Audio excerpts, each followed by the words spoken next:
I would like to thank our sponsors, Brooks Institute, and of course, I have to mention Lynda.com, our presenting sponsor, thank you so much for her generosity.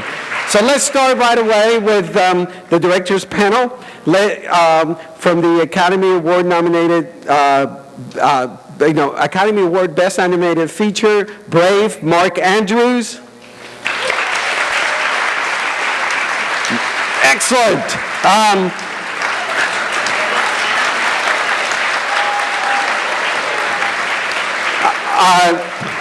Best Documentary Academy Award nominees, Searching for Sugarman, Malik Banyello. From the Oscar-nominated Beast of the Southern Wild, Benh Zeitlin. From the Academy Award-nominated Silver Linings Playbook, David O. Russell. From the Academy Award-nominated Wreck-It Ralph, Rick Moore. From the Academy Award-nominated Les Misérables, Tom Hooper.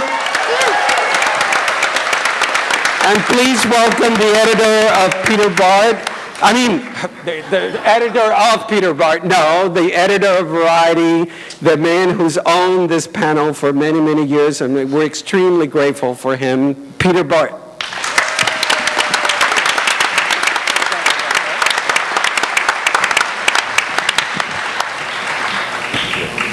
I'm impressed that everyone is here.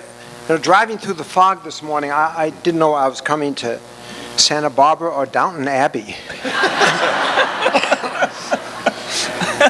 So this morning, folks, we're going to be dealing with 9 filmmakers and 8 filmmakers and 9 films, or 9 filmmakers and 8 films. I've got to count.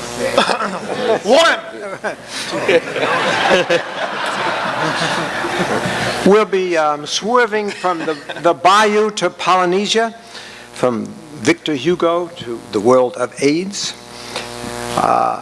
and from the hilarious bipolar human wreckage invented by my friend David O. Russell to the world of Wreck-It Ralph. In short, this panel will be a study in incoherence. And on the other hand, if you're looking for coherence, you wouldn't be interested in movies, would you? So what I'm going to do is ask some initial inane questions, and guys answer them or feel free to take issue. Then I'm going to turn over to the audience. And as you know, year to year, everyone is free to ask anything, provided that you are not pitching a script or are not looking for the meaning of life. So, Mr. Hooper, it's good to see you again, Tom. Thank you. The question that all of us, at anyone, would always turn to you and say is that you hit it big with what seemed to be a tactically simple picture, which was a huge hit. And then you launched into what surely was one of the most complex movies made in the last few years in Les Mis. So what instinct of masochism caused you to make that decision? This is a very public arena to discuss my relationship with my own masochism. So, so I'm pleased you started in such an easy place. And it's it's lovely to be in Downton Abbey talking in this very personal way. I don't know. I mean, I like your use of the word. The King's Speech was tactically simple. I do remember, 2 years ago, going through the award season, and you'd read articles talking about the cynicism of the King's Speech as being an obvious Oscar-winning film, and I thought back to the process of making it, where no one really knew anything about us because we were making a film of an unproduced play based on some diaries discovered in a North London attic that no historian had ever read. So it was a story that no one knew, and none of us at all predicted or foresaw the journey it went on. I suppose what happened after with the King's Speech, I spent 6 months traveling with the film, and I was very touched by how it affected people personally, and how it was an emotional journey for a lot of people. And I had no idea the number of recovered stammerers there were in the world. I had no idea that the extent of this problem, the number of people who came up to me, even people I knew.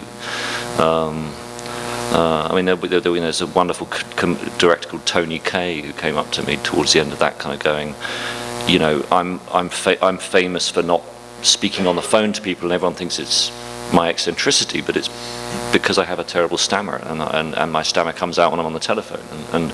And Tony Kaye was a director I really admired growing up. When I was a kid, he was the kind of legendary commercials director, and he's now a great movie director as well. But it was interesting how many people had connected with this. So I suppose I was just looking for I was looking for a story that could continue this kind of connection with people. And I was working with the writer Bill Nicholson on another project, and he said, I've been asked to adapt Les Misérables, and I thought about the fact that this is a musical kind of famous for its emotional connection. I mean, people go back to it again and again because it offers the opportunity to re-experience these strong emotions, and so I started a journey of exploring it. But I must admit, when I went to see it, thinking about it as a movie, I mean, I felt like I was being drawn to it like a moth to a flame, because I could see in front of me all the pitfalls as I watched the show, and I could see the difficulty of adapting it. But at the same time, I had this very visceral connection to the story, and in the end, I wanted to do it because of the way it moved me, and what moved me about the musical was the end, the death of Jean Valjean, and the way the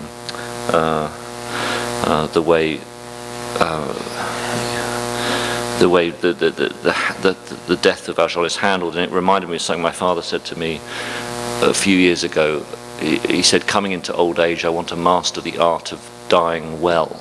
And I asked my dad what he meant, and he said, well, when I pass away, I want to do it in a way that's as loving to all of you as possible, and I want to do it, paining you as little as possible, and leaving you loved, and that's my mission, for my final time on Earth. And I thought about this as I was watching the musical, and I thought, well, the extraordinary thing about the way Victor Hugo handles the death of the central character is that he looks death square in the face. Death isn't a move in a computer game. It isn't a kind of empty ballet. He looks at it properly, and he says, here's a way to navigate it, because the hero is there with he's surrounded by the girl who he loved. He's rescued the boy who loves her, so he's leaving knowing that she's loved. And the story has this ability to transcend the pain of death and give you a feeling of hope in that darkest moment. And Victor Hugo's point is, you do it through love. And the novel ends with the line, "To love or have loved, that is enough. That is the only pearl to be found in the dark folds of life." So that's why I did it in the end, because I felt if any story that can kind of provide you a way of navigating through the hardest thing we all face is a story that interests me. Thank everybody for... Well said. On the other hand, Tom, you and I have talked about the fact that you see in the movie with an audience, and you'll see 6 people weeping, and one person sitting there saying, "Why am I watching a musical?" So it's an amazing, divergent response. Talking about navigation, Mr. Moore, sir, I never understood how one navigates one's way through the animation business. I mean, you emanated from The Simpsons and Futurama. How did Wreck-It Ralph happen?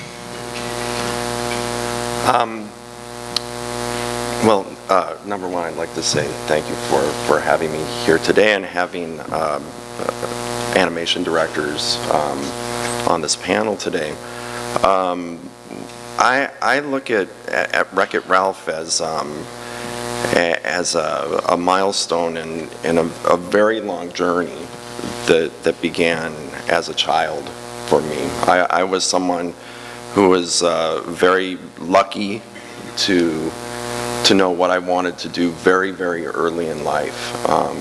I was voracious for animation when I was a child, and the first movie I saw was an animated film, and as a 5-year-old, I knew I wanted to be part of whatever that world was, as much as I could kind of wrap my head, around what that meant. And that passion was almost kind of a magnetic north. Through my life, I always knew that I was on the right course. Whenever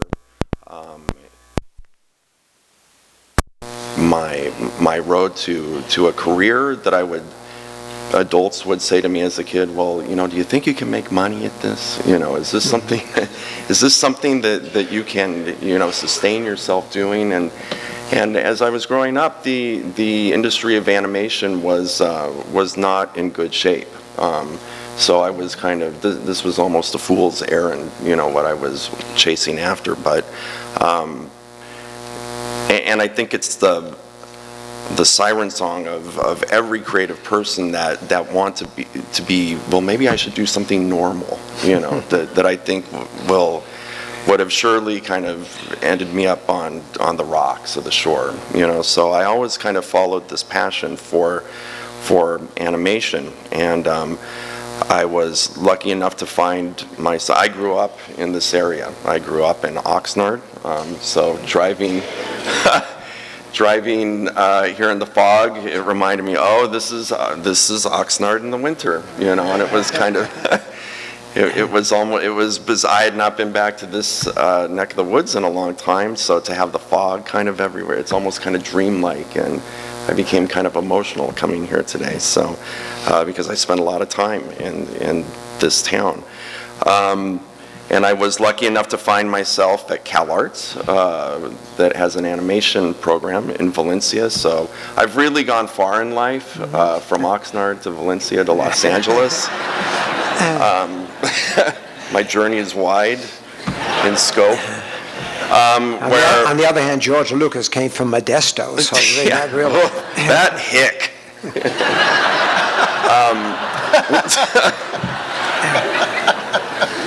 So I found myself amongst a family of people that had the same passion, and CalArts was almost a kiln for us, that we were kind of fired, in this this oven, of people with similar passions. And when we graduated from that school, many of us went into films, and some of us went into television. Those that went into films were kind of the founding fathers of Pixar, and my journey took me into television, where I worked with Jim Brooks on The Simpsons, and we were really launching out into an industry that by all indications or all appearances was dead, that not a lot of animated films were being made, and on television it was mostly half-hour-long animated commercials for toys and breakfast cereals. So, but I'm a believer in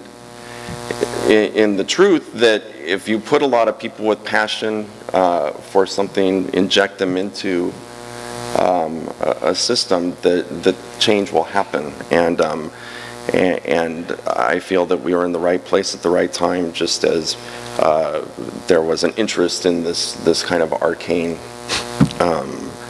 medium. And animation is the home of, directing is, we're all control freaks up here, but animation directors are the control freaks of the control freaks, right, that can control the performance down to the frame, and we often do. And you can change things once you're finished, which every feature director is jealous of. I spent many a night working on The Simpsons, to be working with Jim Brooks and Matt Groening and Sam Simon in those early years. It was a fantastic education in filmmaking and comedy, and I was the bottleneck that my shows that I directed would have to pass through. So it was literally, controlling a performance. It would be as if you could step onto the stage and take the place of Hugh Jackman, and say, no, at this frame I want you to do this, so it was in that arena that I was able to kind of hone my craft. So on the subject of controlling actors, I see David Russell sitting next to you, and the one question, would love to ask profound questions about Silver Linings, but I find when I saw the picture, all I wanted to ask was, Jennifer Lawrence, I mean, who is she? How did you get a performance that remarkable out of that really peculiar young woman? Could you tell us?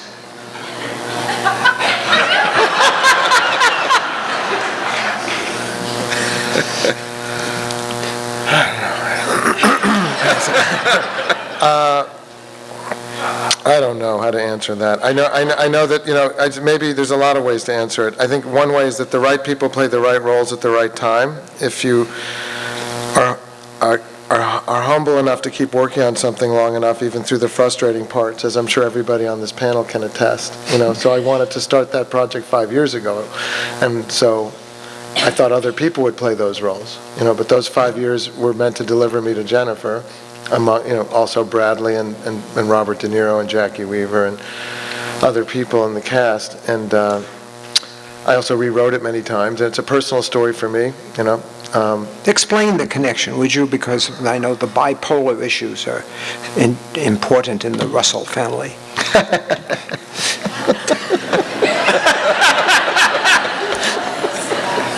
I must say you're in top form today, Steve.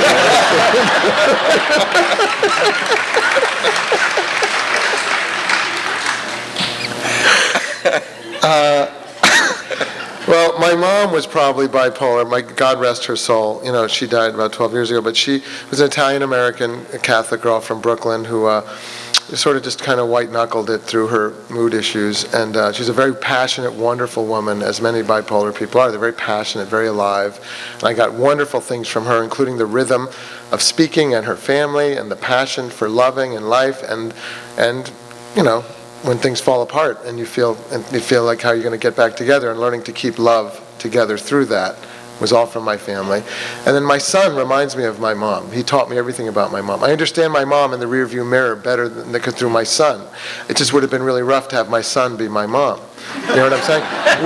Which did happen. So it's just much easier if it's your kid. But it's still challenging. So my kid, who's 18 now, and he plays the kid who, with the camera, who comes to the door, and I went through all these trials with him. And when Sidney Pollack gave me the book, I was looking for that story that could make him feel part of the world and say, look, it's not like you're over here and everybody else is over here, and be ashamed and don't show your face until you stop all that stuff. And, let's find the way that this is like everybody, because everything I learned from him is good for me and everybody I know. I think everything's bipolar. We picked the 2008 year of the Eagles because 2008 is the year that the economy collapsed. So our economy is bipolar, and people like Robert De Niro had to turn to bookmaking, which is, in sports, is bipolar. It's all, it goes up, it's down, it's depressed, it's ecstatic, it's manic, so all that made me put my heart into it for 5 years. And then that means I really had a deep feeling for it, And Sidney had said, how are you going to get the tone right? And I said, because I know it from the inside. I know that it's heartbreaking, and I know that it's also magical. And I'm drawn to what is magical as well, because you can't do the heartbreaking stuff for me unless I have the magical stuff, as well. That's the yin-yang of life, So Jennifer came to us at the last minute, at the 11th hour, as a Skype audition from her parents' home in Lexington, Kentucky, which I did as a favor to an agent, not thinking this girl who was too young, who I saw on the red carpet 2 years ago, it looked like a Barbie, and I was like, who is that? And I'm like, that's the girl who's eating the squirrels in Winter's Bone. She doesn't look like that, She looks like Charlie's Angels right now, So. And I would also see Jackie Weaver out there, from Animal Kingdom. So, she just knocked it out of the park. She's a very special actor. She's a very, very special person who always gets on. She goes on, these panels and says, I never knew a character like Tiffany, who was so so bullheaded and so outspoken and so vulnerable. And I'm like, what about you? You know? That's right. You know, and I said that to her, and she was just like, you know. Anyway, that's my answer.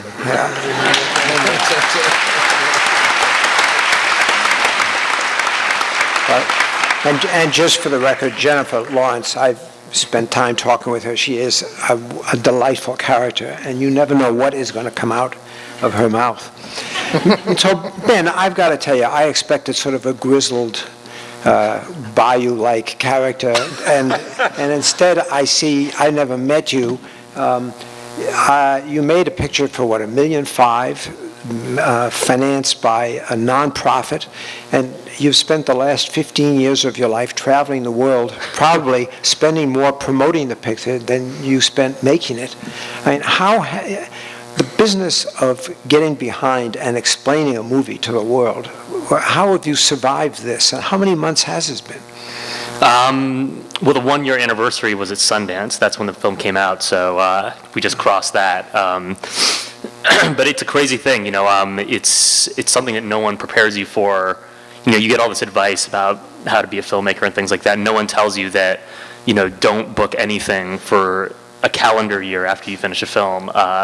So it's, you know, it's a strange experience. You know, it's the longest period of time I think I'll probably ever go through without actually making anything. You know, I've generally gone one film to another, making shorts for the last 10 years. And so you get this weird creative gap kind of on the inside, which sort of hurts. But, you know, there's also a lot of, you know, it's a really interesting thing going from making a film that I really expected to show to 300 people, you know, down where we made the movie, to being able to take it around the world and sort of get a sense of how something that was very small and very personal actually resonates across nations, across continents, and sort of see the way that, you know, you imagine what you're communicating, even if you never think you're actually going to get the chance to see it happen. And so seeing the way that people react to the film all over the world is actually a really interesting thing. And going into, you know, in a month when I get back to, you know, making films is going to be interesting to kind of go back into the kitchen with it in mind that this is a meal for the planet, not just for my friends, you know, and that's it's an interesting thing to go through, and you know, but yeah, it's a strange, you know, I feel like there is a creative muscle that feels like can potentially atrophy from just talking about and analyzing your own work, and so you know, I've tried to keep on writing music. I write music in hotels at night, and that kind of revives me. So, you know. But has it affected what you want to do as your next picture or the picture after, now that you've seen the scope of the world audience out there? I'd read somewhere that you just wanted to continue making very small pictures. Is that still your desire? Yeah, or, you know, I mean, I think when you make a film, you want people to see it. So it's not that I want to shrink down, but you know, I think I probably went into this with a pile of 7 movies that I wanted to make in the back of my head, and you know, now I want to make the hardest one next, as opposed to, you know, I think what you're capable of with the leverage that you have, what you feel like, what movie you can go into and maintain creative control over, has changed for me. And so I think that, but it is still, you know, it is still the movie that I wanted to make next, is the one that I'm gonna make next. And is it a musical? No, but it's gonna be almost as hard as Les Mis, which is saying something. But is it animated? It's.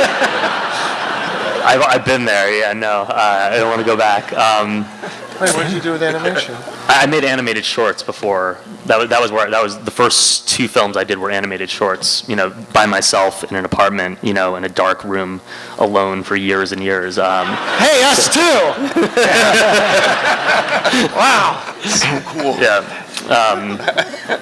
But I don't know. You know, it's. You know, I always think that you sort of have a. It's not about big or small. I think different people who make art have an either kind of. Some people, I just sort of have a digger's mentality. Like I want I want to dig for my movies as opposed to just imagine something and then go out and, you know, buy it or sort of just realize exactly what's in my head. I sort of like the process of trying to find something. And so, you know, whatever your budget is, whatever the size of the film is, the kind of desire to go find people, find places, and put together a movie in that way doesn't really change. That's kind of just the way that I like to do it. So. Right. Amen. So now, for the first time in the history of panels, may I confess, I have no idea who's sitting to your left. He's great. I don't know either. This is a guy we met outside. Yeah, I just sneaked in, you know. I'm Malik Benjelloul. I directed a documentary film called Searching for Sugar Man. Yeah. No. Thank you. So, Malik, and may I say, I saw the documentary. I love your doc. I can't believe that just the perseverance in putting that together over time, and finally finding Rodriguez, who I gather wasn't that cooperative. Is that true? When you went at considerable personal cost to see him, did he stonewall you a bit? Right, the film is about a man who didn't know he was famous. As an American artist who made 2 albums in the early 70s that were really good, but he completely flopped. He sold 50 copies. He started to work in construction in Detroit, not knowing that somehow these albums went to South Africa. And in South Africa, he became more famous than the Rolling Stones. That's basically the outside of the story. And one of the reasons why he didn't become famous in America was that he was performing with his back to the audience. He turned around when he was performing. And why? Because he was, I think, the most shy person I ever met in my life. If you take a step forward, he will back one step back. He has this kind of privacy around him that is, it's unheard of. You know, he's really, really a private man. So the first time I came, he said, "Yeah, I can meet you, but you're not going to be able to film me because I don't do that." He said, yeah. And that's not very good when you want to make a documentary film. Now, when 60 Minutes ultimately came to him, what made him open up at that point? Because it seemed like a whole new person. Yeah, the thing was that he's a kind, warm person. So if you just get in front of the camera, he will be great. But the problem was to get him in front of the camera. So what I did was that I went back to Detroit every year for 4 years, and I got another 20 minutes of him in front of the camera. And then this year has changed. I mean, he was on Letterman and Leno and CBS 60 Minutes. And even, do you know what? Even when he was on Leno, because on Letterman he did that. He tried to turn his back to the audience. So at Leno they put cameras behind him. If he would do it. Well, it's a remarkable piece. I don't quite understand when when you work on a picture, you have a studio behind you like Rich Moore. But how did you pay your bills pursuing this bizarre character who ran from fame?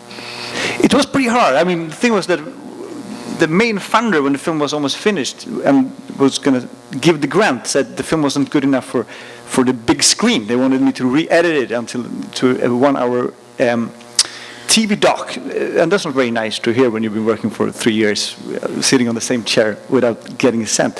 So it was pretty hard, and the way we solved it was really to make stuff in a more simple way. I mean, we, for example, used Super 8 camera in the beginning, and Super 8 is pretty expensive. You need to, develop the movie and its expensive stuff. So I found this app, like a $1 app on the iPhone, which was pretty decent. So we used that.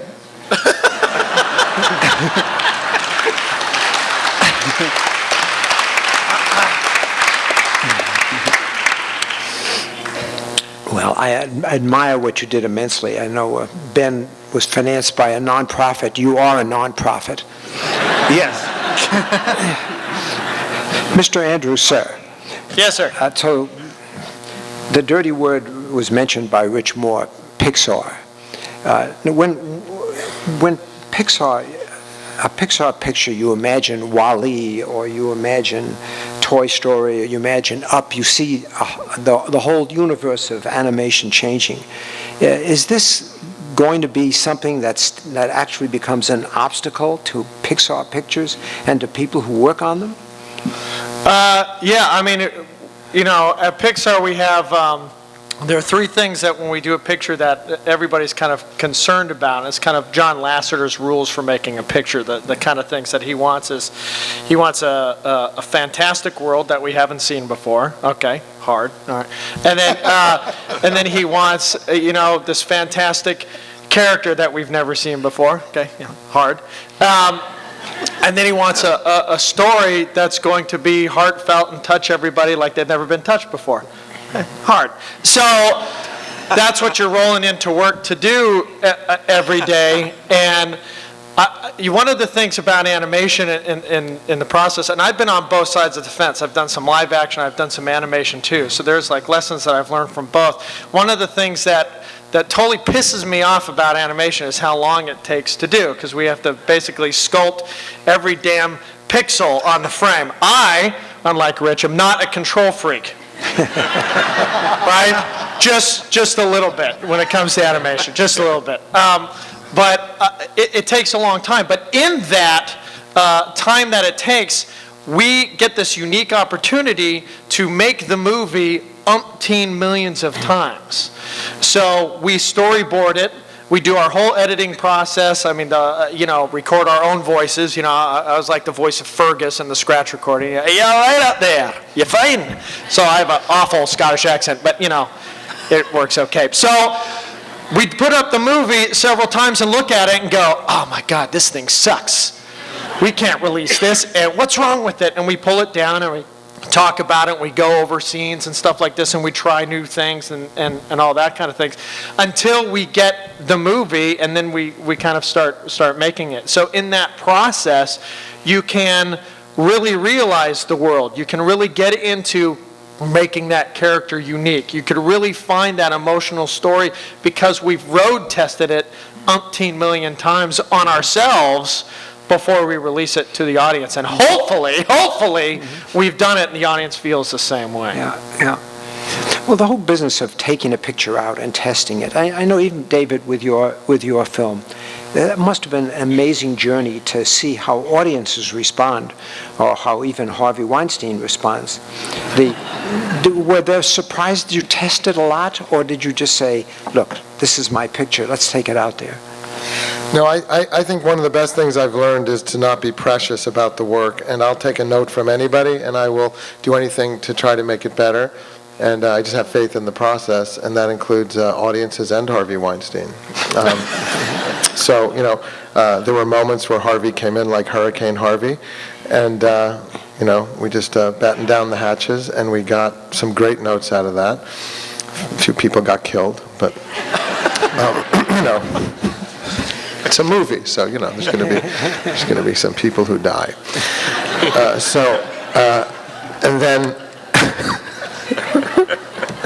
And then, we did test it, and we learned a lot from those previews. You learned an enormous amount, because we were trying to calibrate the tone, of the emotion and of the performances. We had shot it several different ways. Bradley Cooper, who was a revelation, and part of those 5 years for me was getting to know him as a man and knowing that he himself had suffered through great emotional trials and transformations, and that he had none of that had been put up on the screen. So that's a great gift to me as a filmmaker, like with Amy Adams or Christian Bale in The Fighter. I say, I'm going to surprise people with this, and there's going to be a lot of doubting Thomases, and go ahead, bring it, come see the movie. So I'm very proud of Bradley Cooper, and he also had Robert De Niro had a chemistry with him, and Mr. De Niro personally wanted to do the picture, but you have to calibrate that. We had very dark takes. A much darker movie could have been cut from this, and so that's part of the process everyone up here is talking about. Yeah. It's a living organism, and our first preview, the lights went out in the middle of it in El Segundo, and so then there was like a 15-minute intermission. Well, first the light bulb was like fading through the first half of the movie, and I'm like, all right, you can't see their eyes, so okay, I'm just going to kill myself right now. And then the lights just went completely out. Like God was like, oh, you didn't like that? Try this. How's this now? No lights. All right. So everybody gets up and goes to the bathroom, and you're just like, Harvey's there, and all the bosses are there, and then you know, people are going to the bathroom going, really good movie, I like your movie. And so, and then it turned out to be our highest scoring preview. It's a very strange process. But you listen to the focus groups and you learn things that you like and you go towards those things, you know. You find out, I almost always learn about where people really want to enjoy themselves, especially if you give them pain. And you go into the pain, and you make them very uncomfortable, which the movie does several times. And one of the things I love is that at the beginning, and I saw it with the hometown crowd in Philadelphia, they're like, Bradley Cooper, our hometown boy who's from here. Bradley That's not Bradley Cooper. I feel very uncomfortable right now. So that happens for about 15, 20 minutes, and then we have to win them back honestly in a new... We shatter their idea of him, then he gets reborn, which is, you know, it's neat. And then when they want to laugh, when they want to enjoy and embrace, which is this exuberance and love that's under the whole thing, you know. So that's what we learned from these previews, is feeling that heartbeat with an audience. See, I don't think audiences, I think the biggest misconception, I don't think people realize that you have one movie that you shoot and then the whole process changes in the editing room. I remember John Schlesinger telling me after he shot Marathon Man that he emptied, in the dentist scene with Dustin Hoffman, he emptied theaters at 2 premieres before he realized you can't shoot a dental scene that way. But I should imagine with Les Mis that as you showed it to audiences that there were times when you thought it was too dark in some places or not. I mean, what was that process like in post-production?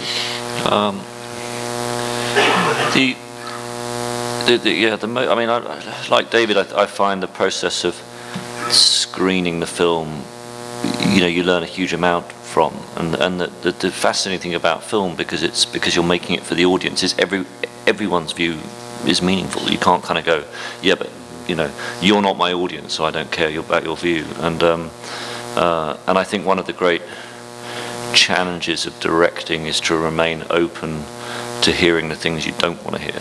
You know, because you're always receptive to the note that's kind of the one you want to hear, but it's the note that fights something that's too, I don't know, that's too tough, that you need to remain open to.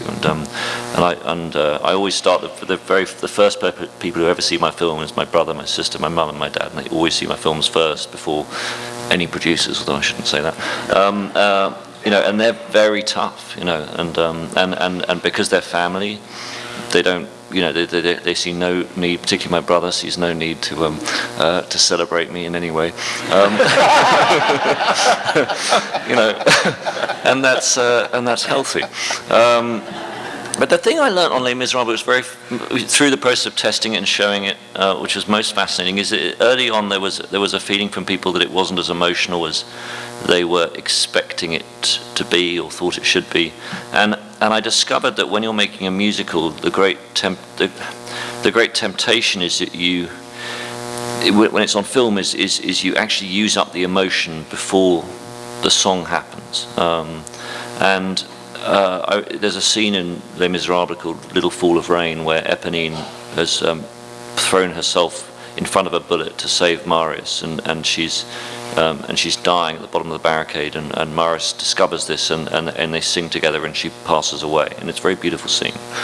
And my editor Melanie had cut this really, you know, beautiful sequence of the girl, you know, lying in pain, and Gavroche goes up to her and strokes her hair, and the whole world goes into a kind of strange otherworldly place, and Marius is busy doing other things and eventually notices her, and it was a beautiful bit of cutting, and then he comes over and then they sing, but somehow the song didn't have much emotion, and I discovered in the end that what you have to do in a musical is you have to be incredibly savage about the build-up to the song, so that the audience don't actually have time to have the emotion in advance of the song, and the first moment they have time to have the emotion is in the song, so that you know, in the case of this scene, we now cut very, very fast to the moment of Marius coming over,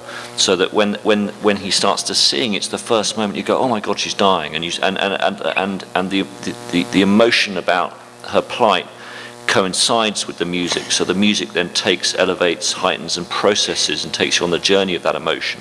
And you can't allow the audience to have the emotion in advance of the song. And it was the same in almost every case that I had to go back and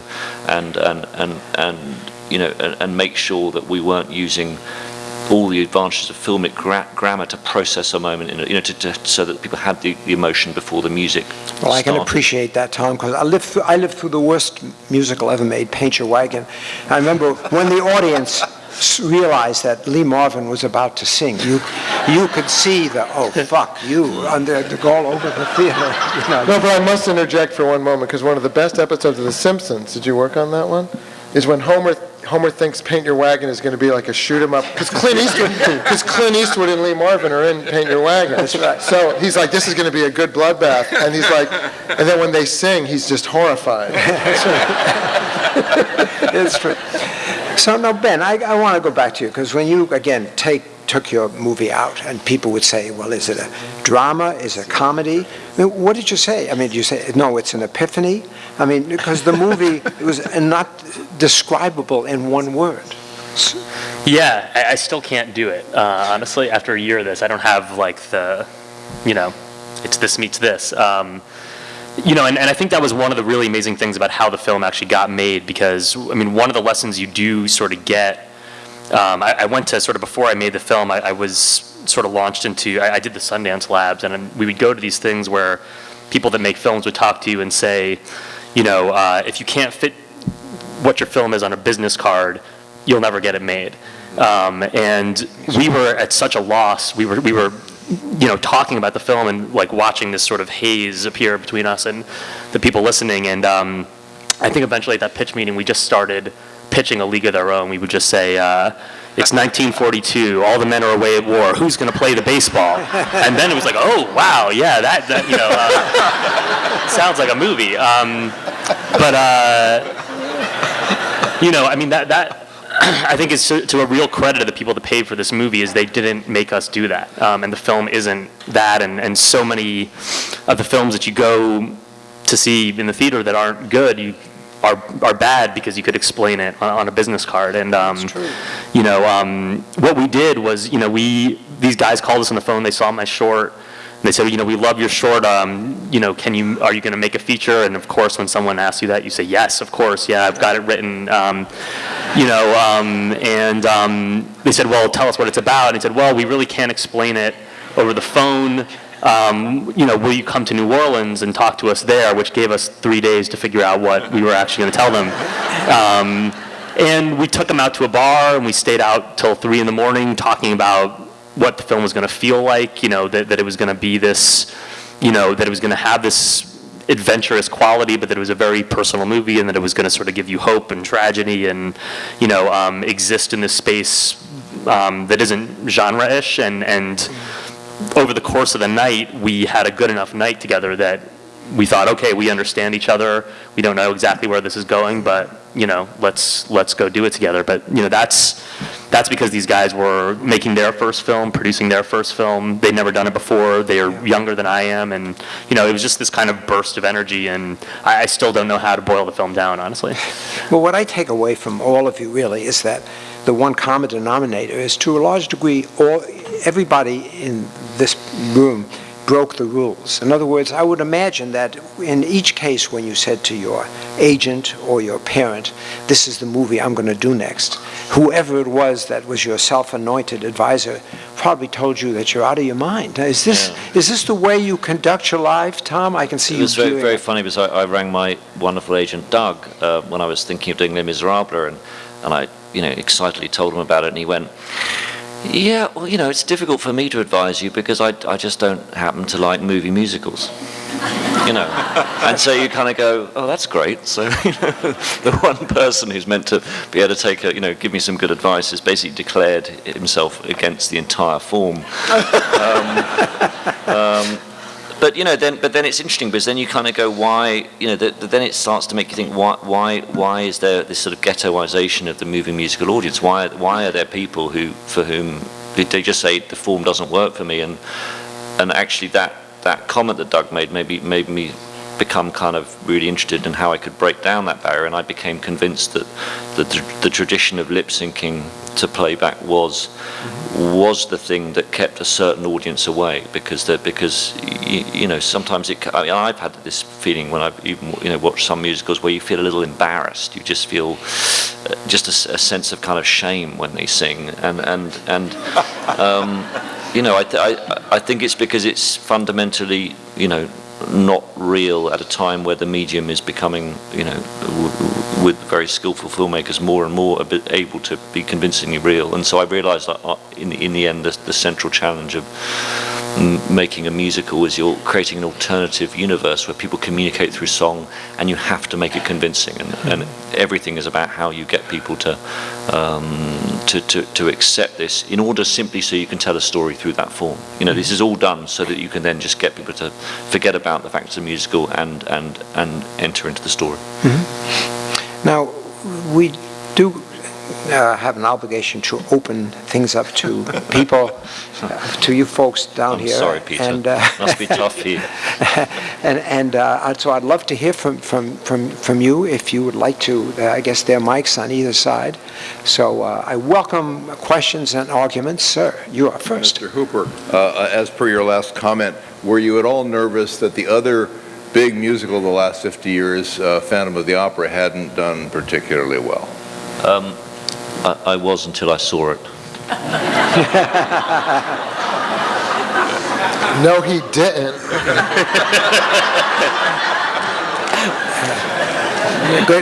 Good question and good answer. Sir. Hi, my question's for Malik. The story itself is pretty interesting in the character, but how do you find that story? How do you dig that nugget out of the ground, I guess, is because it's a pretty obscure tale. It was actually quite a hard work. It was fun work. I quit my job at the Swedish television. I'd never done a movie before, and I went backpacking for 6 months with a camera looking for stories, and I found 6 stories on that trip, and this was just one of them. And the way I found it was that I was reading articles for a month before. I was just sitting in a house reading articles, and that's the most boring thing in the world. You literally fall asleep when you do it. I try to do it right now. I can't because I fall asleep. But the thing was that I had this reward. I knew I was going to go on this 6 months travel, so then it was much easier. So I think I need to do that again. I had to get myself a reward. Lacey. Hi. Thank you all for being here. Tom, the director's choice in doing the number of close-ups with the amazing set designs, etc., how did you boil down to that choice of having so many close-ups?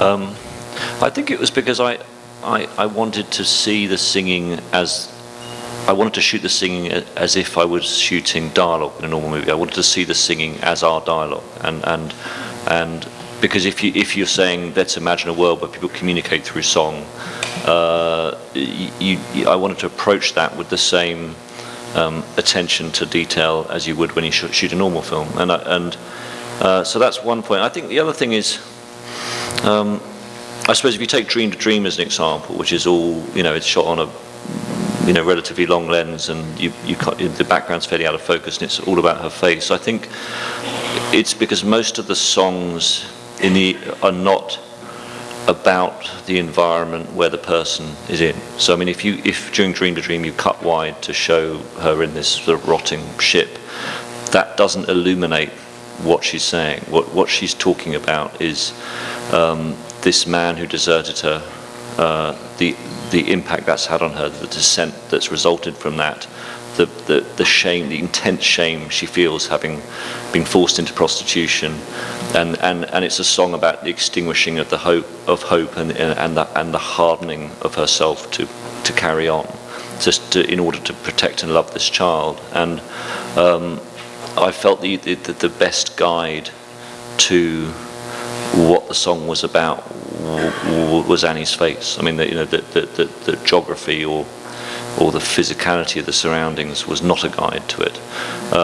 And I think quite often, the songs in Les Misérables are almost like prayers. They're people in relationship. They're almost, Russell had this idea that Stars was a prayer that he was basically singing to God, and so I thought about the songs as if they were done in the form of prayers, and very few, most of them are about a connection with something that's not physically there. Whereas in most films, when people, there's more of a relationship to the space. And then in a song like Empty Chairs, Empty Tables, we do cut wide because he is in the actual cafe where his friends died, and we do need to see the space.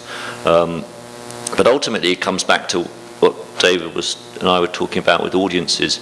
It came out of the democratic process of testing the film. And with Dream to Dream, I originally had a wide shot that tracked into a close-up over the course of the song. And it was Eddie Redmayne who came in one day and said, "Why aren't you using the big close-up? You're using the teaser trailer. It's so powerful. You see all the muscles in Annie's neck as she's straining, and it's so moving." And we put that in, and suddenly the scene made people cry. Suddenly it completely transformed, and so it was a process of making the film more emotional. But also in the end, what the best compliment you can pay to an actor is to spend 4 minutes without a cut on their face. And you notice when most actors get to direct their first movies, they spend a lot of time focused right on their face. Yeah. David, I wanted to thank you for your kind words about Philadelphia. And I'm wondering, yo, Philadelphia. I'm wondering if Abscam's going to be shot there. I think she's talking about the next picture, and they ran out of tax credit money in Pennsylvania, so no.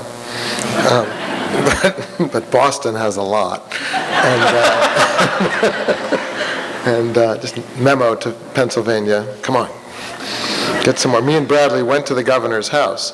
I don't know. We loved Philadelphia. We put as much detail into our movie. The world is as important to me as the story. So what they eat, what they wear, the music they listen to, that's as enchanting to me as the story. When I watch Raging Bull or any picture, I could watch that and listen to them talk.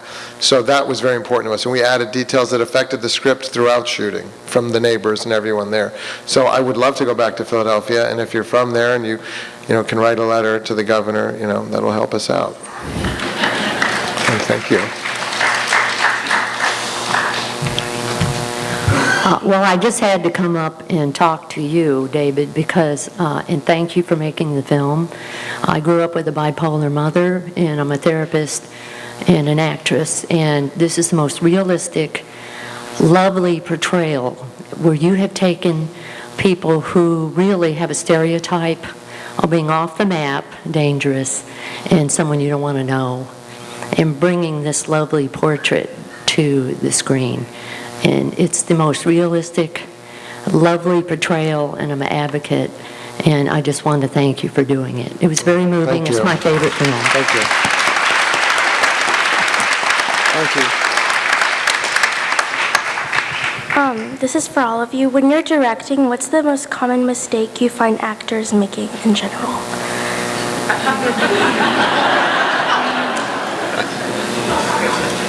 I didn't hear the question. Could you ask it again? When you're directing, what's the most common mistake you find all actors making, or just in general? Ben, you should answer that. Okay. I don't know. It's so individual,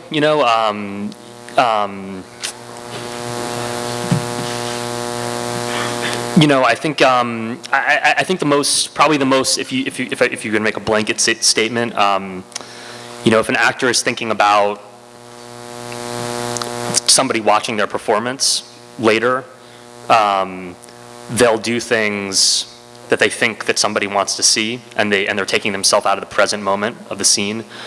So I think the most basic thing that we would work on constantly is just being present, listening to what's being said, reacting to what's happening, and that's what you see. That's where you see a performance go off the rails, is when something happened. You're in a scene, and that fell down, and the actor is like, when do you not look at this having just fallen down? You're not present. So I think presence and listening and being in the moment of the scene is probably the most consistent thing. I mean, every actor has their own issues, but that's the most consistent thing that you have to work with, I'd say. I'd say just doing a musical, to generally turn in the direction of the camera is a good idea. I had a cast with an extraordinary number of musical theatre stars from the West End in London. I mean, there were, you'd sort of walk on set and Russell would kind of go, oh my God, there are like 3, Olivier Award-winning actresses in the chorus, but there was this, weird tendency where, the camera would be here, and they would be busy acting this way, and the camera's still here, and you just kind of go, it would be fantastic just to kind of angle it a little bit. and I've never had this problem on a film before. Like normally, film actors, they're pretty in love with the camera, but.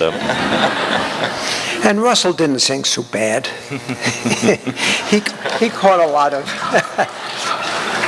He caught a lot, but he didn't sing so bad. Hi. Next person. Thank you. Ben, I was really amazed by the performances in your movie, and I know that Quincy Wallace was like 6 or 7 when you guys were filming, and Dwight Henry was a really inexperienced actor. So I was curious when you got the confidence in them that like where you knew that they could pull off the role, and how you sort of helped them get there. One, I mean, you don't know if they're gonna you don't know if you're gonna pull off the movie, especially making your first film. I mean, we really thought that we were driving an airplane directly into the mountain for most of throughout shooting and editing. When we cast them, it had as much to do with who they were as people, not because they're similar to their characters, but Quincy was a phenomenon. I mean, when we found her, we had seen 4,000 people and we had never seen anything like that. I mean, our original plan with that role was that we had a girl who lived on the island where we shot the film who was sort of this wild child that, you literally drive down the island and she'd be, playing in a swimming pool, but her swimming pool was like a garbage can, and we made friends with this girl, but she couldn't act at all. And when we found Quincy, we realized, we have an actress who's this age, and so that was one thing. But for Dwight, who had never done this before, he just has this incredible confidence, and he runs this bakery that's across the street from where we were doing the casting, and just seeing him at his bakery, everybody sort of knew him. He almost was on stage behind the counter, and you just see the way that people gravitated towards him and his presence. We felt like he had the kind of emotional landscape in his life to be able to channel into the film, and we felt that he had the confidence. And so, it was a 4 or 5 month process of teaching him how to act, and channel that, and it was really hard. But I just believed in his belief in himself and his commitment to anything he was going to try to do. So I think those are the 2 key things that made us decide to go with a non-actor for that role, which wasn't the plan originally. Thank you. Hi, my question is for Tom. I loved the King's Speech, and I wonder, when you're working with such phenomenal talents as Geoffrey Rush and Colin Firth, do you ever feel, even though you're the director and you're kind of the boss, did you ever feel sort of intimidated with these powerful people on, well, I would like this or a little of that? How do you feel as you're in that process? It'd be very hard to be intimidated by Geoffrey Rush and Colin. They're very sweet people. I think I learned a huge amount. I'd actually answer by talking about Helen Mirren, who I worked with quite early on in my career twice, and I learned a key thing from Helen, which is that you can kind of have a whole plan where Helen will walk on set and you go, okay, you're going to be staring out the window at this point, and the camera's going to track over here, and I've laid the track, and at this point, on this line, you're going to turn around, and she kind of gives you one of those looks and goes, really? So, let me tell you how I was thinking of doing the scene. And then you kind of go, oh shit, her idea is way better than my idea, and what a shame I've already laid this track, and let's put it up and start again. And what I learned from her is to value the idea of creating in the moment. Your actors will quite often have thought more deeply about the minutiae and the specificity of their roles, and thought about every word that they're saying, and had more time to do it sometimes than you have. And it's really good to be open to the contributions that people bring. And a good example on Les Misérables was Russell, who turns out to be a fantastic partner in storytelling. And there's a scene in Les Misérables where Russell takes a medal off his tunic and places it on the body of Gavroche. And that was all Russell's idea. And because Russell said the great challenge of this story for my character is how to justify the descent at the end. And he talked about the fact there's something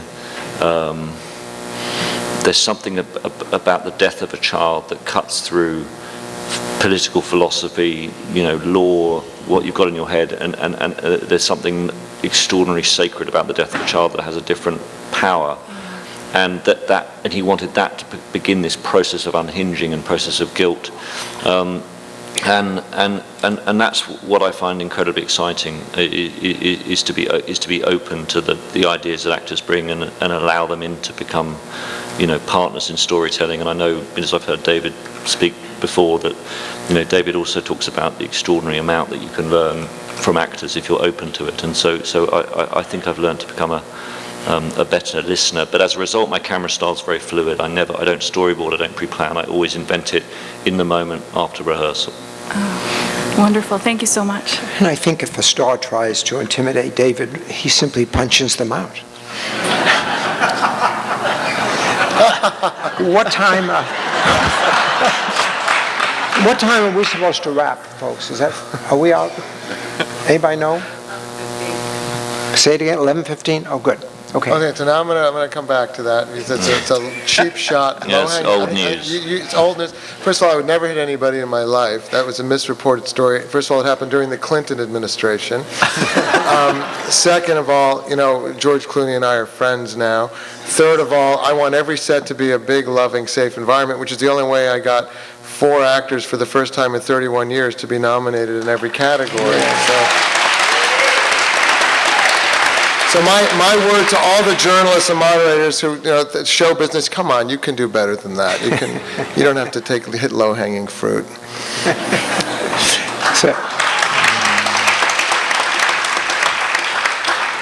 My question is for Malik, but I think any of you certainly would have an opinion. You want to engage an audience in the story. In a fictional work, you can control the story almost completely, whereas in documentary, that may be more limited. So how, when you're approaching a documentary film, do you maintain that level of interest and development so that audiences don't feel too bored in a 90-minute presentation? Right. I think in a way that when you do documentary, the writing is in the editing. So all the time you spend writing, you should basically spend editing. So I spent 1,000 days editing to try to get to that level. And the way I did, because you get crazy if you sit for 1,000 days on your own in your house, was what I basically did. Every week I invited a new person, like a random person. Could be anyone, like my grandmother or a 17-year-old cousin or anyone. Every week. So for 100 weeks I did that same procedure.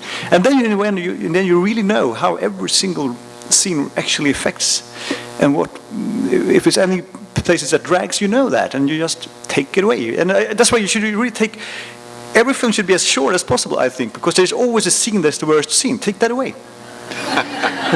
Okay.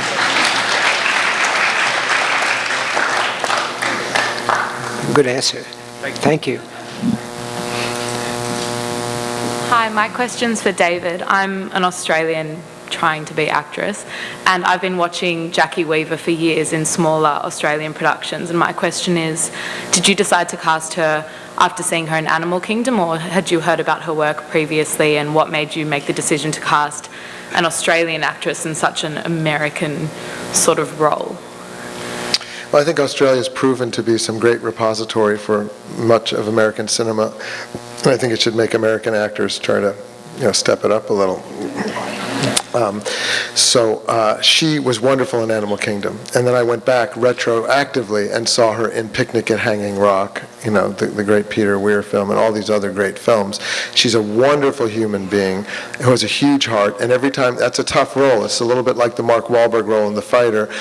She holds the camera, she's present. Anytime the camera hits her, huge emotions pouring out of her eyes, and she's just a very real person who it's just taught us all, just made that house come alive. She was the pillar of that home, and I look forward to working with her again. She had a great humility and a great devotion, and became that woman in that Philadelphia neighborhood. She looks just like Bradley Cooper's mother. Bradley Cooper suggested with Robert De Niro that his mother play the role, and I said, well, has your mother ever acted in anything? And they said no. And I said, well, I don't think that's a good idea then. He's now pitching her for the next movie still. I don't know what it is. I'm not kidding. Anyway, so his mother would sit there and say, wow, Bradley, that's just like what would happen in our house, So Jackie really inhaled the whole thing. And I think it's beautiful when someone who does a quiet performance. Robert De Niro once said to me, he's always afraid the quiet ones don't get acknowledged or recognized. But you can't have the big ones without the quiet ones. And it's all part of the same fabric. Thank you for your question. We have time for just a couple more, so, sir. For all of you, what is your philosophy of storytelling? That's like the meaning of life question. It's actually a good question. Who would like to start? Ben, you look like you're eager. I was squirming. In a way, we should ask our animation folks if they wish to chime in on that. Oh, yeah, because it's so easy in animation, right? Right. We just make it up as we go along, right? It just works out for the best, right? Are you kidding? Stories, there's a motto when I was doing storyboards and I was running my story crews like on Incredibles or Ratatouille. I made t-shirts that said story is hell, and because it is. Story is hell. It's the 666th layer of the abyss. Because you have one idea about what it is, and it's this organic beast, and it changes before your eyes, and you can't pin it down. And what Tom was saying, you have to be open to it. We were talking about the process and editing and find it and being incredibly open to ideas that can come from anywhere, and that's what it is. I think there's this misunderstanding that directors rule with an iron fist and that we know exactly what we want. Sometimes we do, but we're not right all the time. And it's being open and willing to try all these new ideas to make it better, and recognizing, I think, is the biggest thing a director needs to have, is recognizing when that's it. That's the thing that clues into this feeling that you can't describe, but that's what you want it to be, and you are able to plug it in and find it. And that's what we do. We find stories. We don't create them. We discover them. That's my perspective coming from animation. Well said. Well said. I would agree with that like the question earlier about mistakes being made and what are common mistakes. My job is not to dictate to the crew, but to listen, and if something feels like a mistake, that's my first clue to say, well, what's trying to be said here? This means something, and I think our process is to kind of sit in the discomfort of, well, maybe we're going down a blind alley, but maybe this could be the thing that unlocks the story today, and to kind of sit in that and let it kind of wash over me as a director and kind of find, well, what's the value added, to the story, and not trying to push the story or make the story grow at my pace. I think of it as kind of a tree, that I cannot make a tree grow faster than it normally wants to grow.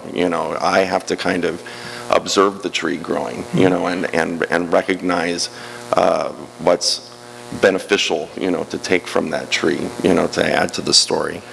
And our process is 180 degrees different from the documentary process, where we're doing our story process is totally front-loaded, where we don't shoot anything until we have a blueprint, for that film, and then it goes into production. Well, I think the common denominator of all of the filmmakers on this panel, in wrapping it up, is that each of you, all of you, defied the odds in getting your pictures made and in choosing the pictures. And what's exciting for me is the fact that all of these films were so successful and that you did successfully break the rules and defy the odds. So thank you all for participating. And thank you.